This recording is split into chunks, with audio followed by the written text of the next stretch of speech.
Xbox S HDMI repair. We start by removing the two screws on the outside to remove the bottom plate by sliding it out.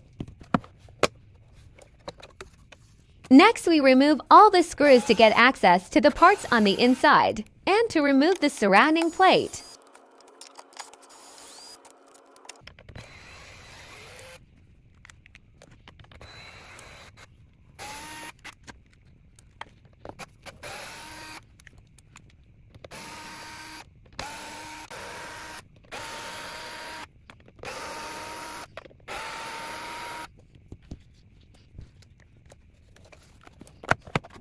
Here we remove this top plate to get access to the power supply and fan.